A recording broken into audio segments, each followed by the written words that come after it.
Bom, essa questão 96 é uma questão que vai abordar o conceito de força de atrito. É uma questão aparentemente fácil, mas ela esconde ao longo de seu texto armadilhas em que, se o aluno não estiver bem alinhado com os conceitos relacionados ao tema, pode complicar. Então, o que, que o texto fala? Ele diz o seguinte: para transportar uma caixa do primeiro para o segundo piso de uma construção, um trabalhador precisará arrastá-la sobre o plano inclinado. Então, o cara está aqui no primeiro piso, ele quer vir para cá. Como é que ele faz? Ele usa um plano inclinado para arrastar essa caixa. Vamos continuar o texto. Ele diz o seguinte: o trabalhador começa a arrastar a caixa no primeiro piso, exercendo sobre ela uma força de grande intensidade, paralela ao seu deslocamento. Então, a força que ele vai fazer é uma força de grande intensidade. O texto está dizendo que ele vai fazer um esforço muito grande para empurrar essa caixa no primeiro piso. Mas que, ao chegar no plano inclinado, o que, que vai acontecer? Ele decide reduzir a força sobre ela, arrastando-a lentamente até chegar sobre o piso. Aí ele dá algumas considerações extras, né? Ele diz que a caixa permanece em movimento nos encontros dos pisos com o plano inclinado. Ele diz também que a rugosidade entre as superfícies permanece a mesma durante todo o percurso. E o que ele quer saber?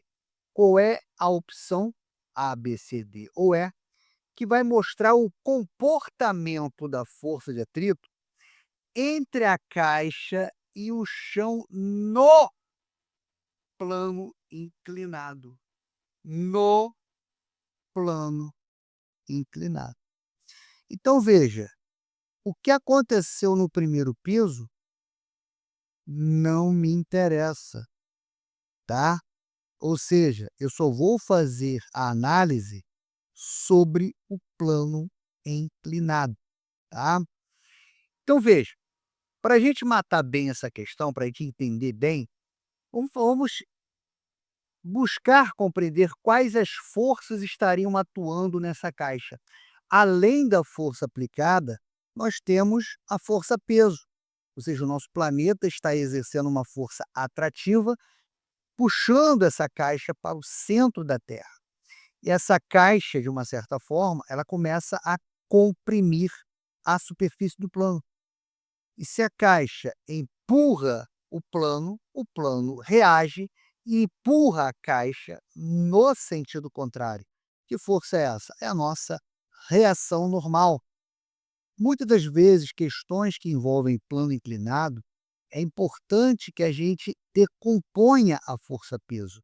Ou seja, a gente vai substituir a força-peso pelas suas componentes ortogonais. Ou seja, eu posso pegar essa força-peso e substituir pela componente vertical, P cosseno, e pela componente horizontal, P seno. Uma vez que eu substituo a força-peso, eu posso tirar ela daqui, né? Uma vez que eu já fiz a decomposição, não faz mais necessário manter essa força-peso ao longo do nosso estudo.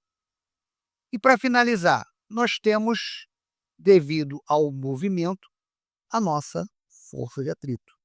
O que a questão quer saber é como é que vai ficar o comportamento dessa força de atrito ao longo da subida do plano. Lembrando que ele vai diminuindo o esforço que ele vai fazendo à medida que a caixa sobe. E aí, será que essa diminuição de força que ele está fazendo vai influenciar na força de atrito? Será que ela vai aumentar? Será que ela vai diminuir? O que, que vai acontecer? Na verdade, aí é que está a grande problemática da questão. Nós estamos analisando a caixa em movimento. E se essa caixa está em movimento, nós temos aqui uma força de atrito dinâmica. E o que, que vai acontecer? Essa força de atrito dinâmica ela tem uma característica. Ela é constante. Ela não muda.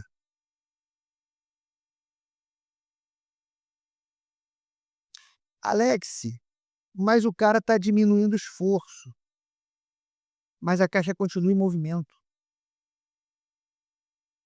E essa força de atrito aqui, ela não vai mudar, ou seja, ela não depende desse cara. Depende do quê? Vamos lembrar, a força de atrito, uma vez que o corpo está em movimento, ele vai depender da natureza dos corpos em contato, ou seja, do que é feito a caixa, do que é feito o plano inclinado. Então você vai ter um atrito relacionado a esse contato. E depende da compressão. Quanto maior a compressão entre a caixa e o plano, maior é a força de atrito. Perceba que a nossa normal era exatamente igual à componente P cosseno. Então a gente pode substituir. Força de atrito vai ser o coeficiente de atrito vezes o peso vezes o cosseno do ângulo. Alex, mas para que você chegou nisso aqui se não tem conta, se não tem número? Para você entender que a força de atrito, ela não depende desse cara aqui, ó. Não depende, tá?